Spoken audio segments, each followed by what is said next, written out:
نحمده ونصلي على رسوله الكريم أما بعد فأعوذ بالله من الشيطان الرجيم بسم الله الرحمن الرحيم رب اشرح لي صدري ويسر لي أمري واحلل عقدة من لساني يفقهوا قولي۔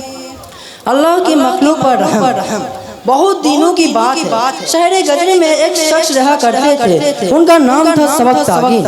وہ اپنے قبیلے کے سردار تھے مگر بہت نادار تھے۔ ان کی ملکیت میں ایک گھوڑے کے علاوہ کوئی چیز نہ تھی۔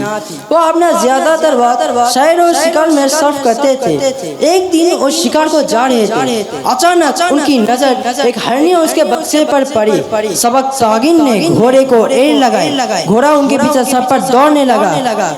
ہرنی اور اس کے بچے کو خطرے کی آہٹ محسوس ہوئی، دونوں جان بچا کر بھاگنے لگے، پر بچہ تو آخر بچہ ہی تھا، کتنا تیز بھاگ سکتا تھا۔ بالآخر سبکتاگین نے اسے پکڑ لیا اور لے کر گھر کو روانہ ہوئے۔ ہرنی بیچاری ممتا کی ماری اپنی جان کو بھول گئی اور بچے کے لیے اس کے پیچھے ہولی، گویا کہ وہ کہہ رہی ہو کہ میرا لخت جگر جب قید میں آ گیا تو میں آزاد رہ کر کیا کروں گی۔ اچانک سبکتاگین کی نظر ہرنی پر پڑی تو اس کے افسردہ چہرے اور للچائی ہوئی نگاہ کو دیکھ کر اسے رحم آ گیا اور انہوں نے بچے کو قید سے رہا کر دیا۔ آزاد ہوتے ہی بچہ چھلانگیں مارتا اپنی ماں کے پاس پہنچا اور دونوں نے خوشی خوشی جنگل کی راہ لی۔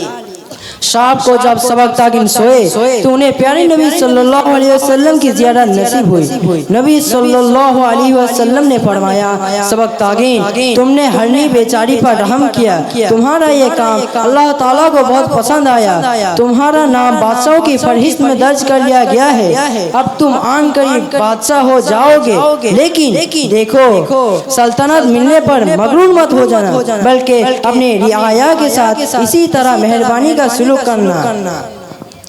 آپ لوگوں کو تعجب ہوگا کہ اس کے کچھ ہی دنوں کے بعد سبکتاگین کے دن پھر گئے۔ اللہ تعالیٰ نے انہیں بادشاہ ہوتے عطا فرمایا اور اس واقعے کو انہوں نے ساری زندگی یاد رکھا اور اپنی رعایا کے ساتھ ہمیشہ مہربانی کا سلوک کرتا رہا۔